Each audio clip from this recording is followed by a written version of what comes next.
नमस्कार, देश न्यूज का खास कार्यक्रम बीच बहस देख रहे हैं आप और आपके साथ मैं हूं ऋषिका गुप्ता और मैं हूं आपके साथ मनीष कुमार। और हमारा आज का मुद्दा है युद्ध और भारतीय राजनीति। जी बिल्कुल ठीक है ऋषिका, चूंकि एक तरफ भारत में लोकतांत्रिक लड़ाई चल रही है तो उधर हमास और इजराइल के बीच में चल रहे संघर्ष के बीच में ईरान भी अब कूद पड़ा है। ईरान ने इजराइल पर करीब 300 बैलिस्टिक मिसाइल से हमला किया है। हालांकि इजराइल ने यह दावा किया है कि ईरान की तरफ से जो हमले किए गए हैं उसको हमने सीमा के बाहर ही निस्ते नाबूद कर दिए गए हैं। लेकिन अब ऋषिका ऐसा लग रहा है कि ईरान और इजराइल के बीच में हमास का युद्ध भी चल रहा है। तो ऐसा लग रहा है कि कहीं ना कहीं ये विश्व युद्ध की आहट है। और एक आशंका ये भी जताई जा रही है कि भारत में चल रही लोकतांत्रिक लड़ाई को ये कैसे प्रभावित कर सकता है, क्योंकि भारत में आम चुनाव होने जा रहे हैं, दुनिया भर में जंग की स्थिति है। तो देखना ये होगा कि ये आम चुनाव को कैसे प्रभावित करेंगे। ऋषिका बिल्कुल मनीष जी, आपने ठीक कहा कि इजराइल और ईरान के महायुद्ध में पश्चिमी एशिया का परिदृश्य तो बदलेगा ही राजनीति का, लेकिन इससे भारत का राजनीतिक परिदृश्य कैसे बदलेगा, इस पर चर्चा आज करेंगे। तमाम राजनीतिक मेहमान हमारे साथ जुड़ चुके हैं। अजय बोकिल जी, राजनीतिक विश्लेषक हमारे साथ मौजूद है, सर आपका बहुत स्वागत है। सुधीर निगम, राजनीतिक विश्लेषक हमारे साथ मौजूद है, सर आपका भी बहुत स्वागत है। संदीप पाठक, राजनीतिक विश्लेषक हमारे साथ मौजूद है, सर आपका भी बहुत स्वागत है। रमेश शर्मा, राजनीतिक विश्लेषक हमारे साथ मौजूद है, सर आपका भी बहुत स्वागत है। इसी के साथ सूरज पाठक, एडिटर देश न्यूज चैनल के, सर आपका भी बहुत स्वागत है। और प्रवाल सक्सेना जी, पॉलिटिकल एडिटर देश न्यूज चैनल के, सर आपका भी बहुत स्वागत है। बिल्कुल, एक बार और सभी मेहमानों का मैं स्वागत करता हूं। सबसे पहले अजय बोकिल सर, आपसे जानना चाहूंगा कि एक तरफ दुनिया में ऊहापोह की स्थिति मची हुई है, दुनिया भर में जंग की स्थिति है, भारत में लोकतंत्र का पर्व मनाया जा रहा है, लोकतांत्रिक लड़ाई चल रही है। ऐसे में क्या भारत के आम चुनाव को दुनिया भर में चल रहे युद्ध प्रभावित कर रहे हैं, और कर रहे हैं तो कैसे कर रहे हैं? देखिए मनीष जी, भारत में जो लोकतांत्रिक पर्व चल रहा है चुनाव का, और मध्य पूर्व में, मध्य एशिया में जो लड़ाई झगड़ा चल रहा है, इसका कोई भारत के लोकतंत्र पर कोई सीधा असर पड़ने वाला नहीं है। इसका कारण ये है कि जो हमास और इजराइल की लड़ाई का मुद्दा अलग था, ईरान और इजराइल की लड़ाई का मुद्दा अलग है। उसका कारण ये है कि हमारे दोनों देशों से बहुत अच्छे संबंध हैं। ईरान में तो भारत का काफ़ी निवेश भी किया हुआ है। इजराइल की हम अलग अलग क्षेत्रों में मदद ले रहे हैं, हमारे वहाँ कई लोग वहाँ काम करते हैं। तो भारत को इस मामले में तटस्थ लेकिन जागरूक भूमिका ही निभानी पड़ेगी। हम किसी से दुश्मनी मोल नहीं ले सकते, हम किसी का पक्ष भी नहीं ले सकते। हमास की बात अलग थी, हमास एक आतंकवादी संगठन था, इसलिए हम इजराइल के पक्ष में खड़े हुए थे। लेकिन ईरान कोई आतंकवादी देश उस तरह से नहीं है। ठीक है, उनके अपने जो विवाद हैं वो अलग चीज़ है। दूसरी बात यह है कि आखिर इस विवाद की जड़ क्या है, हमें इसको भी समझना पड़ेगा। पहले 1989 तक ईरान और इजराइल के संबंध बहुत अच्छे थे। जब वहाँ शाह रज़ा पहलवी का शासन था तब तो वो बड़े दोस्त थे। यहाँ तक कि उनकी जो खुफिया एजेंसी मोसाद ने जो ईरान की जो खुफिया एजेंसी को ट्रेनिंग तक दी थी। दिक्कत तब हुई है जब वहाँ 1989 में ईरान में इस्लामिक क्रांति हुई और वहाँ पे खुमैनी का शासन आया। उसके बाद से ईरान में इच्छा पैदा हुई कि वो मुस्लिम देशों का नेता बने। उसके पहले ये जिम्मेदारी मोटे तौर पे सऊदी अरब की थी, और उसकी जगह इस्लामिक देशों के अंदर जो आंतरिक स्पर्धा चल रही है, हाँ। उसमें 2-3 देश शामिल हैं। उसके अंदर सऊदी अरब तो पहले है ही है, इसके अलावा ईरान भी शामिल हो गया है, तुर्की भी शामिल हो गया है, और कुछ हद तक उससे मलेशिया भी अब इस दौड़ के अंदर आ गया है। तो इस्लामिक देशों की आंतरिक जो प्रतिस्पर्धा है उसका भी एक बड़ा कारण है। तो ईरान पर हमला हो रहा है या ईरान हमला कर रहा है, इसमें अरब देश भी चुप हैं। आप ये देखिए, मोटे तौर पर अभी तक इस्लामिक देशों का कोई बयान अभी तक नहीं आया है सामने। बिल्कुल। जो ईरान पर हमला सीरिया में दमिश्क पर उनके दूतावास पर हुआ था, उस पर कोई संयुक्त रूप से कोई विरोध इस तरह दर्ज नहीं कराया गया है। कुछ देशों ने अलग अलग प्रतिक्रियाएं दी हैं। जहाँ तक सीरिया की बात है तो सीरिया में जो सरकार है वहाँ पर तो वहाँ पर वो तो खुद ही ईरान समर्थक है। तो ईरान भी आतंक को बढ़ावा देता है अपने ढंग से, वो अलग बात है। लेकिन जहाँ तक भारत का संबंध है तो भारत से ईरान का कोई टकराव नहीं है किसी तरह का। यहाँ पर वो किसी तरह की आतंकी गतिविधि को प्रमोट भी नहीं कर रहा है। तो भारत के लोकतंत्र पर इसका कोई असर इसलिए नहीं होना कि हमारी भूमिका इसमें ये है कि हम शांति की बात ही करेंगे, इसके अंदर बात करना भी चाहिए। अभी फिलहाल जो हमारे विदेश मंत्री जयशंकर का बयान आया कि हमारी पहली चिंता ये है कि वहाँ क्या हो रहा है वो तो अलग मुद्दा है, लेकिन हमारे लोग वहाँ सुरक्षित कैसे रहें और उनको हम सुरक्षित कैसे निकालें, ये हमारी पहली चिंता है। बिल्कुल ठीक है। ट्रैवल एडवाइजरी भी उन्होंने जारी किया। उन्होंने कहा कि आप ये तो होता ही है, ये तो होता ही है। लेकिन दुनिया के सामने जो भारतीय लोकतंत्र को इससे कोई खतरा नहीं है, क्योंकि यहाँ पर कोई भी किसी भी देश का पक्ष कोई भी पार्टी नहीं ले सकती खुले तौर पर, क्योंकि ये मुद्दा बिल्कुल अलग है। ये कोई आतंकवाद और आतंकवाद के खिलाफ लड़ाई का मुद्दा नहीं है। ये दो देशों के आपसी महत्वाकांक्षाओं की टकराहट है, वो अलग चीज है। तो यहाँ पर हमारी भूमिका तटस्थ ही होगी, और तटस्थ अभी मोदी सरकार भी लगभग उसी लाइन में चल रही है जिससे पहले भी चलते आ रहे हैं। हम शांति की बात करेंगे और कर रहे हैं, वो अलग बात।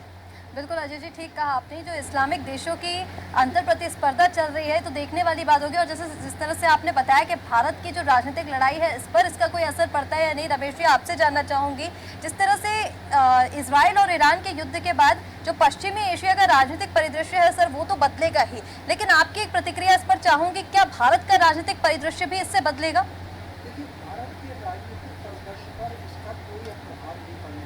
ना पश्चिम एशिया और मध्य एशिया को जो दोनों को प्रभावित करने वाला है, तो ना उन पर इस युद्ध का कोई प्रभाव पड़ेगा।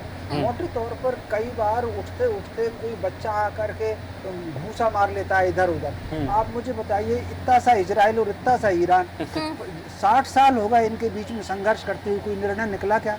यूक्रेन का रूस का इतने दिनों से युद्ध चल रहा है, कोई निर्णय निकला क्या? तो ये तो कुल मिला करके मुझे तो कई बार लगता है जैसे गांव में बच्चे शौकिया खेलते थे, कुश्ती लड़ लेते थे, तो ये इसी तरह का है, इसका कोई बहुत प्रभाव पड़ने वाला नहीं है। दूसरा जहाँ तक है कि इसमें कोई शक नहीं, कुछ ऐसे असामाजिक तत्व ऐसे हो सकते हैं, बाजार ऐसा हो सकता है, शेयर मार्केट ऐसा हो सकता है, और ये जो तेल बेचने वाली कंपनियां ऐसे हो सकती हैं, ये मुनाफा कमाने के लिए इस युद्ध का कुछ बहाना ले लें। इस युद्ध का कोई सीधा फर्क पड़ने वाला नहीं है, ना तो भारत पर पड़ने वाला है ना दुनिया पर पड़ने वाला है। मुझे आप ये बताइए, ये तो ईरान है, यूक्रेन का और रशिया का इतने सालों से युद्ध चल रहा है, दुनिया की राजनीति पर कोई प्रभाव पड़ा क्या? दुनिया का किसी का कोई चुनाव रुका क्या? कभी नहीं रुका। भारत का भी कभी कोई चुनाव नहीं रुकेगा। बस हमको, भारत के लोगों को उन असामाजिक तत्वों से और उन मुनाफाखोरों से जो जमाखोरी का बहाना ढूंढते हैं और शेयर मार्केट में गिरा करके लोगों के पैसे खा लेते हैं, उन लोगों से सतर्क रहने के लिए भारत को आवश्यकता है, और मीडिया को भी इसी दिशा में सोचने की आवश्यकता है। बिल्कुल ठीक है। संदीप पाठक सर, आपसे जानना चाहूँगा कि ये पहली बार है जब ईरान ने अपने धुर विरोधी देश इजराइल पर खुलकर हमला किया है, तो क्या अब इजराइल, चूंकि इजराइल ने भी इस पर बयान दिया, उन्होंने कहा कि हम इसका जवाब देंगे और मुंह तोड़ जवाब देंगे, अपने तरीके से जवाब देंगे, तो क्या जो अमेरिका है और जो G7 देश है क्या इस हमले को रोक सकते हैं? और इजराइल अगर कार्रवाई करेगा तो किस प्रकार की कार्रवाई करेगा? ये भी स्पष्ट नहीं हो पाया कि इजराइल किस प्रकार की कार्रवाई करेगा, लेकिन कार्रवाई करने के लिए उसने कहा है। मनीष जी, ठीक कहा आपने। G7 की जहाँ तक बात है, तो G7 की तो हमेशा गाइडलाइन ये रही है कि वो कुछ रोकने के पक्ष में रहती नहीं। बिल्कुल। और वो तो वो फूट डालो और राज करो वाली जो स्थिति उसकी है, उसने इजराइल को थोड़ा सा हवा दी, फिर हाथ खींचा, फिर हवा दी। बिल्कुल।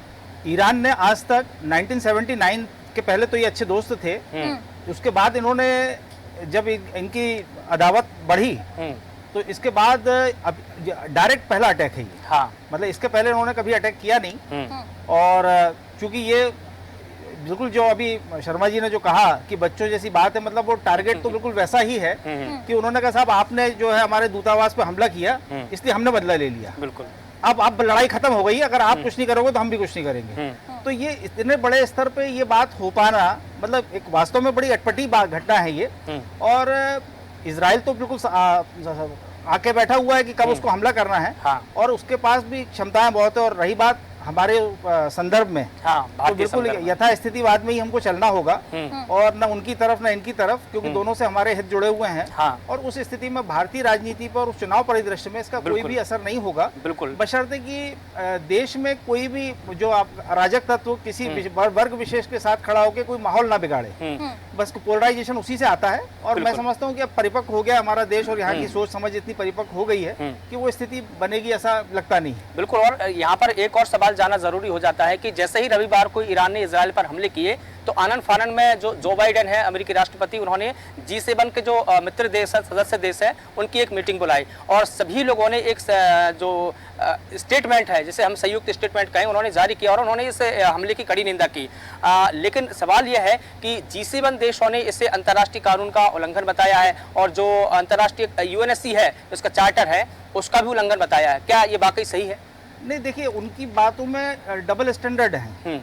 अगर आप पहली बार देखें कि उन्होंने कहा है कि देखिए यदि अभी ये हमला यदि इजराइल करता है तो हम इजराइल के साथ नहीं हैं, और यदि इजराइल अगर ईरान काउंटर करता है तो उस समय हम इसके डिफेंस में खड़े होंगे। डिफेंस में, हाँ, बिल्कुल। मतलब लड़ने के लिए ये तैयार है, कहाँ पीछे से, कि जब आप उस पर, इसका मतलब ही यही है, उकसा रहे हैं, सीधी सीधी बात ये बिल्कुल, हाँ। है। और कानून का यूनाइटेड नेशन में भी मामला जाएगा, सब बात तो अंतर्राष्ट्रीय पटल पे होगी ही, बिल्कुल और होगी। होना भी चाहिए, वो तो एक सिस्टम बना हुआ है उसका। लेकिन कुल मिला के G7 की भूमिका भी इसमें कोई बहुत अच्छी नहीं है, ये मैं मानता हूँ। बिल्कुल संदीप जी, हमारे साथ सुधीर निगम जी भी जुड़े हुए हैं। सुधीर जी, आपके पास मैं आना चाहूंगी, इस पूरे परिदृश्य को देखते हुए सर पक्ष और विपक्ष की क्या भूमिका देखते हैं? क्योंकि मैं आपको थोड़ा पीछे लेकर चलूं अगर, तो विधानसभा चुनाव के पहले जब इजराइल और हमास के बीच में युद्ध हुआ था, हालांकि वो एक मुद्दा अलग है, हमास जो है आतंकवादी संगठन था जैसे पहले हमने बताया, लेकिन उस समय अगर हम देखें सर तो कांग्रेस जो था वो हमास और फिलिस्तीन के साथ था, बीजेपी ने इजराइल का समर्थन किया। सर, आतंकवादी संगठन का समर्थन करना क्या ठीक है कांग्रेस की तरफ से? शुक्रिया, आपने ये सवाल पूछा।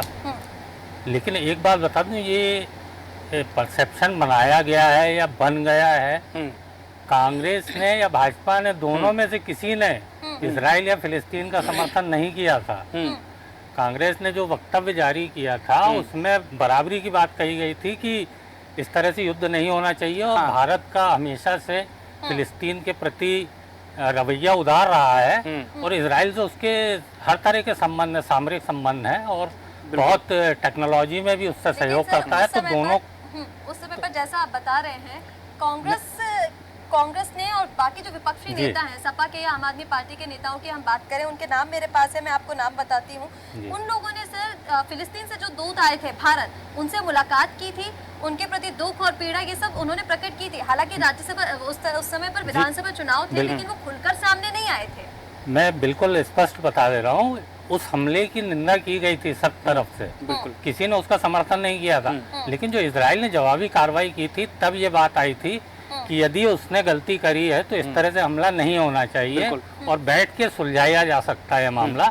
हालांकि उसमें भारतीय जन समर्थन जो था पूरा उस मामले में, वो पूरे तरह इजराइल के प्रति सहानुभूति वाला था, क्योंकि उसने जिस तरह जवाब दिया था, और आम आदमी या मैं, आप सभी ये चाहते थे अगर इस तरह की आतंकवादी घटना या कार्रवाई की जाती किसी देश द्वारा तो उसका माकूल जवाब देना बहुत जरूरी है। बिल्कुल। तो ये एक बात मैं स्पष्ट इसीलिए करना चाह रहा था कि भारत की जो विदेश नीति रही है हमेशा, वो दोनों के प्रति एक समान रही है लगभग। बिल्कुल। फिलिस्तीन के प्रति भी उनका वही है कि जो उनका इलाका है उसमें उन्हें शांति से रहने दिया जाए, और इजराइल में वो हमला ना करें, इजराइल में कोई आतंकवादी घटनाएं ना घटित करें। तो इस दिशा में भारत की हमेशा विदेश नीति इसी तरफ रही है। अभी की सरकार ने भी इसी लाइन पे चलते हुए इस युद्ध में जो इजराइल और हमास के बीच हुआ था, अपनी जो लाइन बरकरार रखी वो यही रखी थी। तो ये दोनों चीज़ें, लेकिन दोनों चीज़ों को मिलाना, ईरान और इजराइल का जो युद्ध है अभी हुआ है, युद्ध नहीं हमला हुआ है, और हमास और इजराइल वाला मामला, दोनों मामले अलग अलग देखने की ज़रूरत है। बिल्कुल। लेकिन इसमें सिर्फ एक पक्ष जो है वो दोनों में शामिल है, वो है इजराइल। तो इजराइल वैसे ही ये पूरा जो मध्य एशिया है और इधर मुस्लिम कंट्रीज से घिरा हुआ है पूरा, तो वो वैसे भी आंख में खटकता रहता है, किसी ना किसी बहाने वो देश उस पर किसी तरह की कार्रवाई करना चाहते, तो इसे इस तरह से देखने की जरूरत है। बिल्कुल ठीक है। और जो कि हमारे साथ में हमारे एडिटर सूरज पाठक सर जी भी जुड़े हैं। सर, मैं आपसे ये जानना चाहूँगा, जैसा कि ऋषिका ने भी जिक्र किया कि जब मध्य प्रदेश और तमाम राज्यों में, 5 राज्यों में चुनाव हो रहे थे विधानसभा के, उस वक्त जब इजराइल और हमास का युद्ध चल रहा था, उस वक्त भी नेताओं के अलग अलग बयान थे, अलग अलग विचारधाराएं थी। हो सकता है कई देशों में ऐसा हो सकता है, लेकिन अब जब भारत में आम चुनाव है, लोकतंत्र का पर्व चल रहा है, ऐसे में जो दोनों देशों के बीच में युद्ध है, क्या भारत के चुनाव को वो प्रभावित करेगा? क्योंकि देखिए, सत्ता पक्ष और विपक्ष दोनों के अपने अपने विचार रहते हैं, अपनी अपनी नीतियां रहती है। मैं बांग्लादेश का भी यहाँ पर जिक्र करना चाहूँगा कि शेख हसीना और जो विपक्षी पार्टी है, उन्होंने भी भारत के संदर्भ में अलग अलग विचार व्यक्त किए हैं। शेख हसीना भारत के समर्थन करती है, जबकि वहाँ की एक दूसरी विपक्षी पार्टी है वो भारत का विरोध करती है, जिस पर हमने कुछ दिन पहले भी चर्चा की थी। तो चुनाव के वक्त में सत्ता पक्ष और विपक्ष के दोनों के मत अलग रहते हैं। तो आप क्या सोचते हैं इस पूरे मुद्दे को लेकर सर? देखिए मनीष, सबसे बड़ी बात है कि हम जिस संभावना पर बात कर रहे हैं कि इस युद्ध की शुरुआत का या इस हमले का बिल्कुल भारत की राजनीति पर, भारत के 2024 के लोकसभा चुनाव पर क्या असर पड़ने वाला है। मैं सबसे पहले अपनी बात शुरू करना चाहूंगा कि केंद्र सरकार या भारतीय जनता पार्टी के पक्ष में जो अच्छी बात जा रही है कि अभी जो ताजा आंकड़े जारी हुए हैं, पिछले 10 महीने के आंकड़ों पर नजर डालें तो ये अभी का जो आंकड़ा है, महंगाई सबसे कम स्तर पर है। बिल्कुल, ये भारतीय जनता पार्टी के लिए बहुत अच्छी बात है और भारतीय जनता पार्टी चुनाव में इसे कहीं ना कहीं भुना भी रही है। दूसरी तरफ यदि हम बात करें इस हमले की, तो इस हमले के बाद यदि चाबहार बंदरगाह पर इसका कुछ असर होता है तो इसका असर केवल भारत पर नहीं, विश्व के दूसरे देशों पर होगा, क्योंकि वो मार्ग ऐसा है जो बाधित यदि हो गया, चाबहार बंदरगाह यदि बाधित हो गया तो बहुत सारी चीजों का आयात निर्यात दूसरे राष्ट्रों पर प्रभावित करेगा। सबसे बड़ी बात कि यदि यह हमला युद्ध में परिवर्तित होता है, युद्ध की ओर इसे ढकेला जाता है और युद्ध बढ़ता है, तो क्रूड ऑयल की हम बात कर लेते हैं, क्योंकि सबसे ज्यादा असर पड़ने वाला है क्रूड ऑयल पर। भारत में क्रूड ऑयल की कीमत $100 तक जा सकती है और यदि ये गई तो विपक्ष के पास में, क्योंकि आज इंडी गठबंधन के पास में ऐसा कोई मुद्दा नहीं है जिसको लेकर के वो सत्ता पक्ष को घेर सके, तो ये एक बड़ा मुद्दा मिल सकता है। लेकिन जहां से मैंने अपनी बात की शुरुआत की है कि महंगाई 10 महीने के सबसे निचले स्तर पर है, ये भारतीय जनता पार्टी के लिए बहुत अच्छी बात है और भारतीय जनता पार्टी, प्रधानमंत्री नरेंद्र मोदी इसको लेकर कहीं ना कहीं कैशवीकरण इसको भुना रहे हैं। यहां यदि इसका असर देखने मिलेगा तो, क्योंकि ये बात जब तक आएगी, कहते हैं कि जब सांप निकल जाएगा तो लकीर पीटते रह जाएंगे। ये अभी बहुत ज्यादा समय बचा नहीं है। प्रथम चरण का मतदान कुछ ही दिनों बाद होने वाला है और 4 जून को परिणाम सामने आ जाएंगे। तो तब तक यदि ये स्थिति जो बनती है कि चाबहार बंदरगाह पर इसका क्या असर होता है, दूसरे राष्ट्रों पर इसका आयात निर्यात पर कितना असर पड़ने वाला है, क्रूड ऑयल की कीमतें एकदम से कितनी बढ़ने वाली हैं और शने शने कितनी ऊपर तक जाने वाली हैं, जब तक इसका असर होगा तब तक भारत में चुनाव संपन्न हो चुके होंगे। सबसे बड़ी बात यह है कि इसका असर यदि मिलेगा तो हो सकता है चुनाव के बाद भारत की राजनीति पर असर डाले, लेकिन भारत के चुनाव पर इसका कोई विशेष असर देखने नहीं मिलेगा। बिल्कुल ठीक है। और इसमें एक और सवाल ये भी है कि अगर एकदम से अगर इसकी कीमतें बढ़ती भी है तो बीजेपी के ऊपर ये दबाव रहेगा कि कम से कम उसको चुनाव तक तो बिल्कुल स्थिर रखें, क्योंकि विपक्षी पार्टी इसको बड़े मुद्दे के तौर पर बना सकती है। क्योंकि अभी भी सर अगर इसको कनेक्ट करके देखें तो हम विपक्ष ने साफ तौर पर ये निशाना तो साधा ही है बीजेपी के ऊपर कि महंगाई को लेकर या रोजगार को लेकर मैनिफेस्टो में कोई बात नहीं की गई, तो अगर कीमतें बढ़ती हैं तो बीजेपी के लिए बड़ी चुनौती होगी। भारत के पास अभी भंडारण है। मैं आपको बता दूं कि भारत के पास इतना भंडार है कि उसे कल तारीख में क्रूड ऑयल खरीदना नहीं होगा। केवल भारत नहीं, विश्व के कई बड़े देश ऐसे हैं जिन्होंने लगभग 1 वर्ष, किसी के पास 2 वर्ष, किसी के पास 12 वर्ष तक का स्टॉक रखा हुआ है। तो आज यदि आज की स्थिति में कीमतें बढ़ती हैं तो कल उन्हें खरीदना पड़े ये जरूरी नहीं है। तो चुनाव तक तो केंद्र सरकार इस बात को लेकर के समन्वित रहेगी और आश्वस्त रहेगी कि यदि बढ़े हुए कीमत में क्रूड ऑयल खरीदना पड़ रहा है तो उसका असर बाजार की कीमतों पर नहीं पड़ेगा, क्योंकि यदि पड़ेगा तो विपक्ष के पास मौका रहेगा। विपक्ष के हाथों चांदी लग जाएगी और सत्ता पक्ष कभी नहीं चाहेगा कि ये मुद्दा बैठे बिठाए विपक्ष को दिया जाए। तो अभी यदि ऐसी कीमतें बढ़ती हैं, जैसा मैंने उल्लेख किया कि चाबहार बंदरगाह पर देश का असर होता है तो कीमतें बढ़ेंगी, और यदि कीमतें बढ़ती हैं तो कोई मजबूरी नहीं भारत के पास कि उसे कल क्रूड ऑयल खरीदना पड़े। इसलिए भारत, केंद्र सरकार चुनाव होने तक इन कीमतों पर नियंत्रण रखने में सक्षम है। बिल्कुल ठीक है। सूरज जी, हमारे साथ पॉलिटिकल एडिटर प्रबाल सक्सेना जी भी जुड़े हुए हैं। प्रबाल जी, आपके पास मैं आना चाहूंगी और इसी पर एक प्रतिक्रिया आपके चाहूंगी। जिस तरह से अभी सूरज जी ने पूरी इस प्रक्रिया को बताया कि अगर बंदरगाह जो है वो बाधित होता है, आयात निर्यात जो है अगर उसमें कोई दिक्कत आती है तो केंद्र सरकार के पास ऐसी कोई मजबूरी नहीं है कि उनको दूसरे ही दिन क्रूड ऑयल खरीदना पड़े। आप इसको किस तरह से देखते हैं सर? क्योंकि पहले की, हालांकि दोनों मुद्दे अलग अलग है, जिस तरह से हमारे मेहमानों बताया कि हमास और इसराइल का मुद्दा अलग था, ईरान और इसराइल का मुद्दा अलग है, लेकिन हमने वहां भी देखा सर, वहां भी हमारी जो राजनीति थी भारत की, वहां भी पक्ष और विपक्ष को आप देखिए, जो हमारा विपक्ष था वो कांग्रेस की तरफ हो गया, पक्ष जो है वो इसराइल का समर्थन कर रहा था। किस तरह से देखते हैं? देखिए, हमारे देश का इसको हम क्या कहें, दुर्भाग्य कहें, क्या कहें कि जब विदेशी कोई बात होती है तो हिंदुस्तान के अंदर ही 2 दल बन जाते हैं। कभी हमने दुनिया के अन्य देशों में ऐसा नहीं देखा कि एक ही देश में 2 बातें चल रही हो। तो विपक्ष को ऐसा लगता है कि वो अगर सत्ता पक्ष का साथ दे देगा तो उसको ऐसा मालूम पड़ेगा कि वो धर्मनिरपेक्ष हो गया है। ऐसी कोई बात बार बार आती है, जबकि हमारे पड़ोसी देशों से बड़े मित्रता के संबंध रहे हैं। हम लोगों ने हमेशा जो है विश्व के कल्याण की और शांति की बात की है। वासुदेव कुटुंबकम कहने वाला हिंदुस्तान आज महाशक्ति भी है, बड़ा बाजार भी है और विश्व गुरु की ओर अग्रसर भी है। ये तमाम चीजें पिछले सालों में जिस तरह से भारत का जलवा विदेशों में दिखाई दिया है, खासकर ऐसे पड़ोसी देशों में जो हम पे दादागिरी करते थे, आज वो भुखमरी की कगार पे खड़े हुए हैं। और तमाम चीजों के बावजूद भी अब उनको सोचना पड़ता है, अगर हिंदुस्तान का कोई लेवल का कोई व्यक्ति है तो उसको सोचना पड़ता है कि इसके संग हम क्या करें। तो ये जो एक आत्मनिर्भरता आई है, एक भारत में एक आत्मविश्वास बढ़ा है, और साथ साथ हम लोग जो जिस तरह से अब बात कर रहे हैं आंखों में आंखें डाल के, ये बड़ी बात थी। पहले जो राजनीतिक रहे या क्या उनकी मजबूरी रही है मैं नहीं कह सकता, लेकिन अब जो है बदलते भारत में, युवा भारत में ये चीजें हमें देखने को मिलती हैं। भारत खुद होके कहीं किसी पे ना हमला करता है, लेकिन किसी का हमला सहन भी नहीं करता है। इसके कई प्रमाण हमने अभी पिछले सालों में देखे हैं। जहां तक सवाल भारतीय राजनीति पर है, तो हिंदुस्तान एक बड़ा, मैंने जैसे कहा, बड़ा बाजार है, सबकी नजरें हिंदुस्तान पर हैं। यहाँ से लोग बहुत कुछ बड़ी उम्मीद लगाए बैठे हैं, और भारत भी समय समय पर जब भी किसी देश पर आपदा आई है, बड़ा हिस्सा लिया है, ये सोचे बगैर कि वो हमारे बारे में क्या सोचते हैं। तो मुझे लगता है ये चुनाव जो हो रहे हैं, ये भारत के लिए और पूरे हिंदुस्तान के लिए आने वाले समय के लिए बड़े निर्णायक हैं। बहुत कुछ भारत में होना है, और ये सारी शक्तियां और तमाम लोग इस पर नजर रखे हुए हैं कि अगले 5 सालों में क्या विजन लेके सरकार जाएगी। तो इसको लेकर जरूर लोगों में, कुछ लोगों में अशांति भी है, कुछ लोगों के अंदर बातें भी हैं, इसीलिए इसको अंतर्राष्ट्रीय मुद्दा बनाया जा रहा है। जरा सी बातों पर, कश्मीर वाले मुद्दे पर हमने देखा, चाहे धारा 370 का मामला हो, चाहे राम मंदिर का मामला हो, किस तरह से दुनिया के अन्य देशों में, जबकि दूसरे देशों में हमने कभी नहीं देखा कि भारत में यहाँ पर ऐसी बात हो रही हो। तो ये निश्चित रूप से बदलते भारत की तस्वीर है, जिसमें भारत आत्मनिर्भर होकर और मजबूती के साथ उभरेगा। बिल्कुल ठीक है। अजय वकील सर, आपसे जानना चाहूँगा, जैसा कि प्रभात सर ने भी बोला कि भारत दुनिया का एकमात्र ऐसा देश है जो पूरे विश्व को एक परिवार के तौर पर देखता है, परिवार मानता है, और वसुधैव कुटुंब की बात की गई तो इसका मतलब तो यही होता है कि दुनिया एक परिवार है, हम दुनिया को एक परिवार के तौर पर देखते हैं। मैं लौट कर के मुद्दे पर आना चाहूँगा। मैं 26/11 के हमले का भी यहाँ पर जिक्र करना चाहूँगा कि 26 नवंबर 2008 को मुंबई के ताज होटल पर हमला होता है। कम से कम नहीं तो 10 आतंकी वहाँ पर बंदूकधारी आतंकी जाते हैं, अंधाधुंध गोलियाँ चलाते हैं, और 2009 में आम चुनाव होने वाले होते हैं।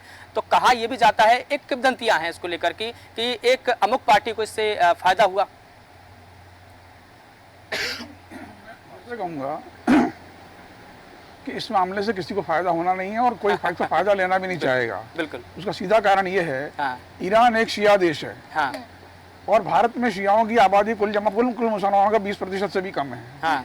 पूरी दुनिया के अंदर इतने मुसलमान हैं, उनमें भी शियाओं की आबादी 20% के लगभग है। ईरान अकेला एकमात्र शिया देश है जो सुन्नियों की दबंगई के खिलाफ बिल्कुल खड़ा हुआ है। अगर कोई पार्टी भारत में शिया ईरान के पक्ष में खड़ा होना चाहेगी भी, तो उसे नुकसान ही होगा, क्योंकि भारत के अंदर 80% मुसलमान तो सुन्नी है। बिल्कुल। और वो किसी कीमत पे नहीं चाहेंगे कि ईरान का दर्जा बढ़े, इनका उसका महत्व बढ़े। और भारत में क्या, पूरी दुनिया में कोई नहीं चाहता, कोई इस्लामिक देश नहीं चाहता। 57 इस्लामिक देश हैं दुनिया के अंदर, उनमें अकेला शिया देश केवल ईरान है। मैंने पहले भी कहा कि ये इस झगड़ा, ये असल में ये लड़ाई हो रही है वो प्रॉक्सी वार है। हाँ। प्रॉक्सी वार का मतलब ये है कि दो महाशक्तियों के बीच में लड़ाई चल रही है, जो उनके माध्यम से लड़ी जा रही है। ये विश्व युद्ध में बदल सकता है अगर इसमें महाशक्तियां अमेरिका, रूस और चीन सीधे तौर पर अगर इसमें शामिल हो जाएं, तो फिर दुनिया के सामने विश्व युद्ध का खतरा है, जिसको नहीं टाला जा सकता। तब तो भारत जैसे देश की और ज्यादा मुश्किल होने वाली है। हालांकि मुझे ऐसा लगता नहीं है कि मामला आगे बढ़ेगा। कारण ये है कि ये जो कुछ हुआ वो एयर स्ट्राइक है। Air strike is not a war. ये जो है हमले हैं जरूर, बदला लेने के लिए, बदला चुकाने के लिए, लेकिन ये कोई लड़ाई नहीं है। अब जब तक इसमें थलसेना शामिल नहीं होती है और सीधे जमीनों पर हमला नहीं होता है, तब तक ये पूरी तरह से युद्ध नहीं कहलाएगा ये। बिल्कुल। लेकिन अब चूंकि ईरान भड़का रहा है, इजराइल अपनी तरह से भड़का रहा है, दोनों एक दूसरे को अपनी ताकत दिखाना चाहते हैं, इसलिए ये लोग जो है वो एयर स्ट्राइक कर रहे हैं। इसके बदले हो सकता है कि इजराइल फिर से एक एयर स्ट्राइक करेगा और नुकसान पहुंचाएगा।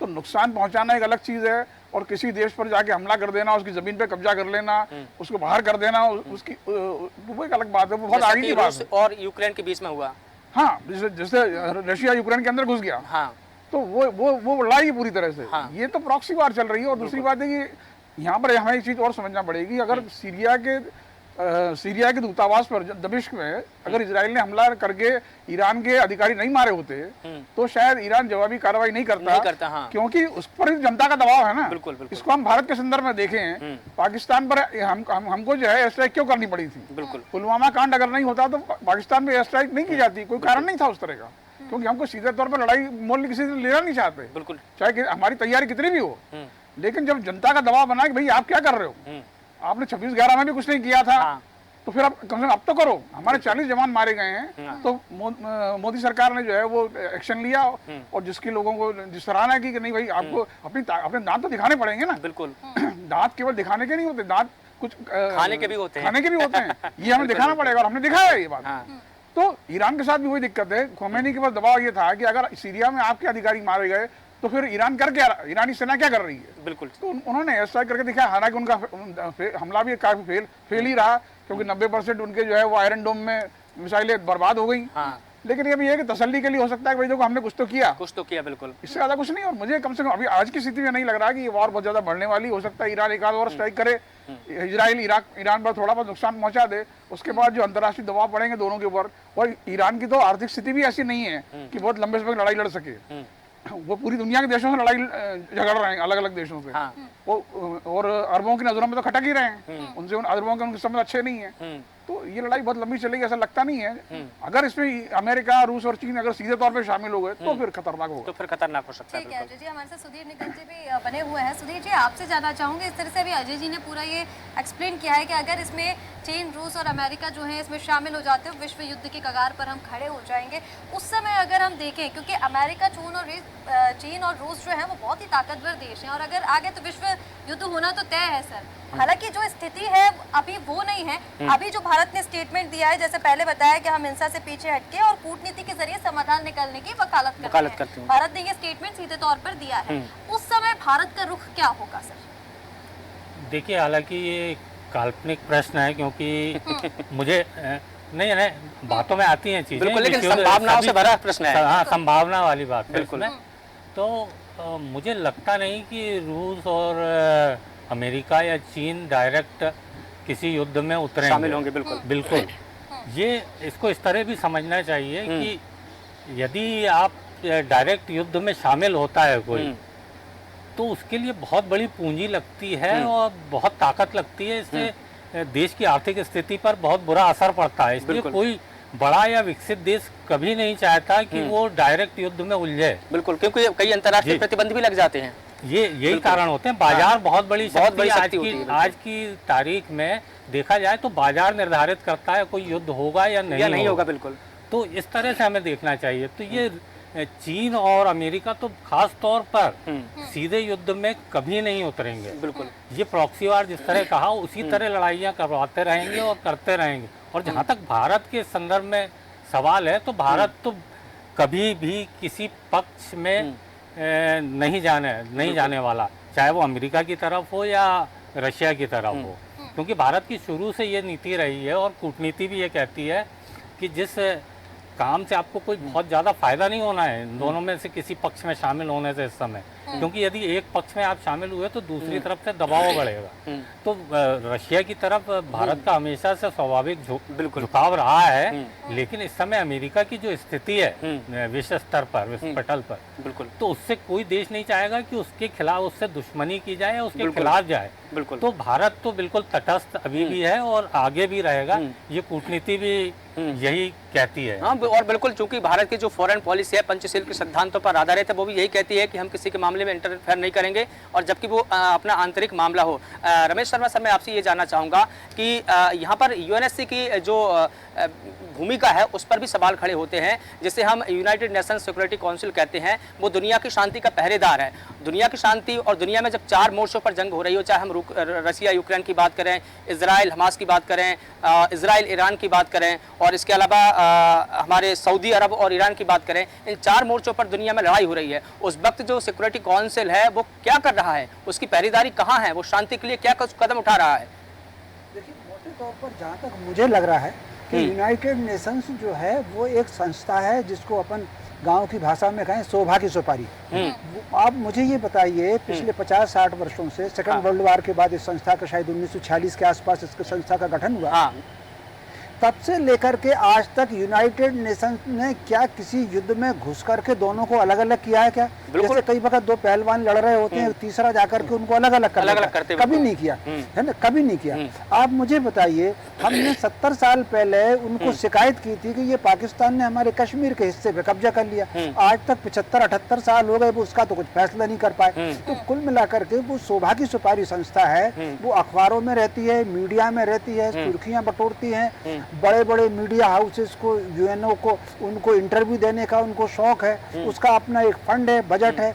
वो जो काम करते हैं वो केवल वर्ल्ड बैंक को नियंत्रित करने का काम करते हैं, ताकि उनके जो मुट्ठी भर जो कुछ देश हैं उनके, उन देशों को उस आर्थिक लाभ हो सके। तो मुझे जो जहां तक लग रहा है, ना तो ये युद्ध आगे बढ़ेगा।